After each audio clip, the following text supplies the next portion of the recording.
حضرت صلی اللہ علیہ وآلہ وسلم پر وحی کا ابتدائی دور اچھے سچے پاکیزہ خوابوں سے شروع ہوا۔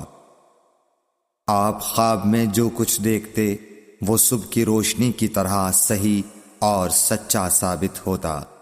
پھر من جانب قدرت آپ تنہائی پسند ہو گئے اور آپ نے غار حرا میں خلوت نشینی اختیار فرمائی اور کئی دن اور رات وہاں مسلسل عبادت اور یاد الہی و ذکر میں مشغول رہنے لگے۔ جب تک گھر آنے کو دل نہ چاہتا توشہ ہمراہ لیے ہوئے وہاں رہتے۔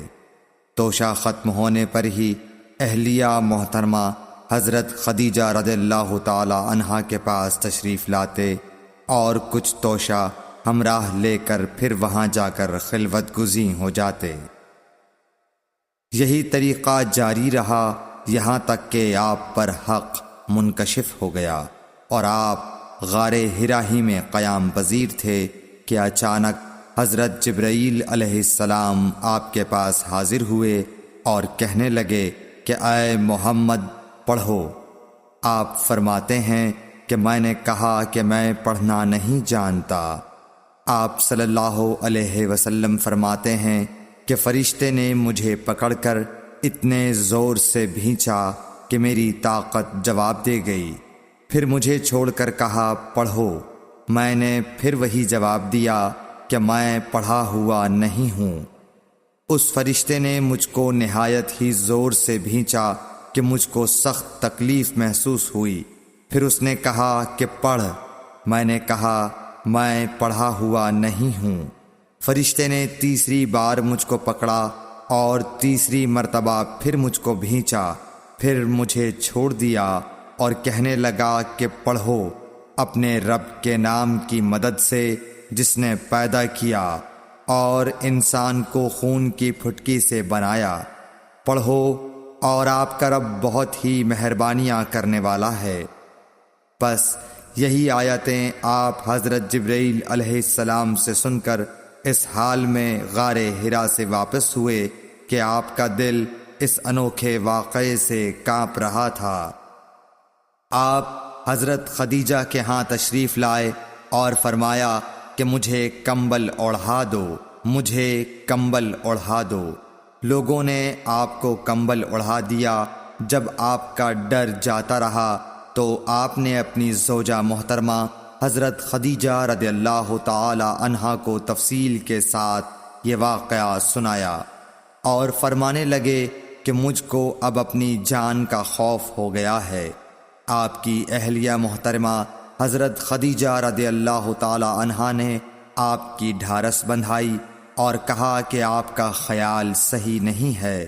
اللہ کی قسم آپ کو اللہ کبھی رسوا نہیں کرے گا۔ آپ تو اخلاق فاضلہ کے مالک ہیں۔ آپ تو کنبہ پرور ہیں، بے کسوں کا بوجھ اپنے سر پر رکھتے ہیں، مفلسوں کے لیے آپ کماتے ہیں، مہمان نوازی میں آپ بے مثال ہیں اور مشکل وقت میں آپ امر حق کا ساتھ دیتے ہیں۔ ایسے اوصاف حسنہ والا انسان یوں بے وقت ذلت و خواری کی موت نہیں پا سکتا۔ پھر مزید تسلی کے لیے حضرت خدیجہ رضی اللہ تعالی عنہا آپ کو ورقہ بن نوفل کے پاس لے گئیں جو ان کے چچا زاد بھائی تھے اور زمانہ جاہلیت میں نصرانی مذہب اختیار کر چکے تھے اور عبرانی زبان کے کاتب تھے۔ چنانچہ انجیل کو بھی حسب منشائے خداوندی عبرانی زبان میں لکھا کرتے تھے۔ انجیل سریانی زبان میں نازل ہوئی تھی، پھر اس کا ترجمہ عبرانی زبان میں ہوا۔ ورقہ اسی کو لکھتے تھے۔ وہ بہت بوڑھے ہو گئے تھے، یہاں تک کہ ان کی بینائی بھی رخصت ہو چکی تھی۔ حضرت خدیجہ رضی اللہ تعالی عنہا نے ان کے سامنے آپ کے حالات بیان کیے اور کہا کہ اے چچا زاد بھائی، اپنے بھتیجے محمد صلی اللہ علیہ وسلم کی زبانی ذرا ان کی کیفیت سن لیجئے۔ وہ بولے کہ بھتیجے آپ نے جو کچھ دیکھا ہے اس کی تفصیل سناؤ۔ چنانچہ آپ صلی اللہ علیہ وآلہ وسلم نے از اول تا آخر پورا واقعہ سنایا، جسے سن کر ورقہ بے اختیار ہو کر بول اٹھے کہ یہ تو وہی ناموس معزز رازدان فرشتہ ہے جسے اللہ نے حضرت موسیٰ علیہ السلام پر وحی دے کر بھیجا تھا۔ کاش میں آپ کے اس عہد نبوت کے شروع ہونے پر جواں عمر ہوتا، کاش میں اس وقت تک زندہ رہتا جب کہ آپ کی قوم آپ کو اس شہر سے نکال دے گی۔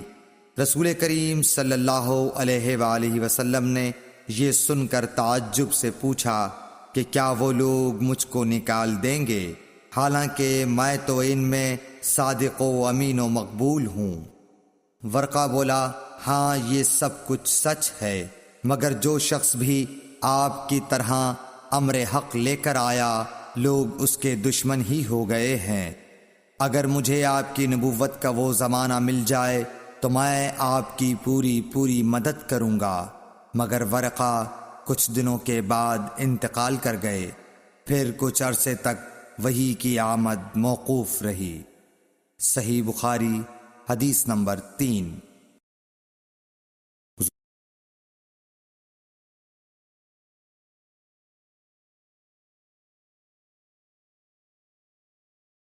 ہر عمل کا نتیجہ ہر انسان